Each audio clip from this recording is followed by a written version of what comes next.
Hey church, this is the final installment of Holy Week Unwind. Yeah, we're doing one more after Easter, just to kind of help wrap all of this up, help make sense of some things. And so we've just come out of Easter.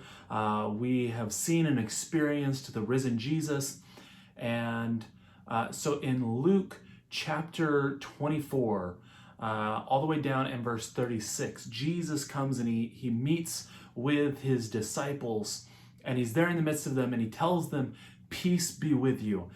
Because when they first see him, they're freaked out a little bit. They're scared and there's some that are doubting and everything. He tells them to have peace.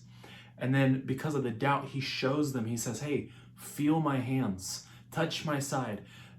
Fully experience the risen Jesus is what he's telling them to do. And so in that, Jesus has told them to have peace as they experience the risen Jesus.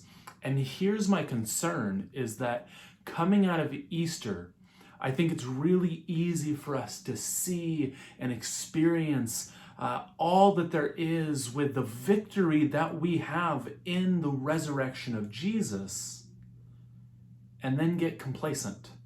See, Jesus tells his followers to have peace, and he does this which now, for the first time, there can fully be peace between man and God. The victory's been won, but they're in this place of already but not yet, right? Jesus has already won, but he has not yet returned to claim the final victory, which he will have. And so he's prepping to send his apostles out. And so what I want to communicate to you, church, is this. As we reflect on everything that Easter has to offer, as we reflect on all of the truths of Easter, don't allow this to let you get complacent. Don't take the information of the victory, kick your feet up and say, well, you know what? Jesus already won. We're good. And that means that I can just come to church every week and experience spiritual freedom and everything's good and I have nothing to worry about. Because that's not Christianity. That's not what Jesus died for. Jesus died, he rose from the grave, and he told his apostles, now go tell the world, tell everyone. And this is knowing that they're going to face persecution, they're going to face trials, things are going to get difficult, things are going to be hard, they're going to have doubts, they're going to battle anxiety. All of the physical, emotional, spiritual turmoil that they're going to have. And he tells them first to have peace. See, he's won. And that doesn't mean that we get to kick our feet up and enjoy the victory. But that means we get to work as the church. That means we go. We keep carrying on the mission of Jesus until he returns.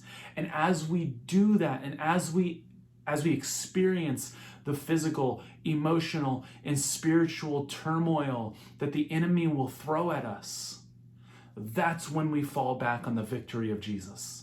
That's when we have assurance because of the victory of Jesus. That's when we have peace because of the victory of Jesus. Because if the grave couldn't hold him down, then what is there to worry about?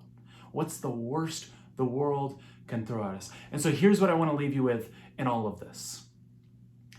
The most evil that the world has to throw at us comes nowhere close to the best good that Jesus has to offer us.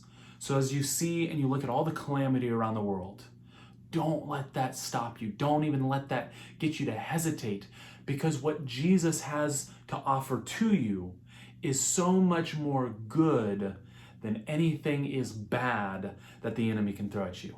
So I hope this encourages you. I hope that you're energized and fueled coming out of Easter. And I am hopeful and I am praying that this and everything that's going on would propel the church into a new stage of revival and excitement of King Jesus. And so we'll see you again, church, on Sunday.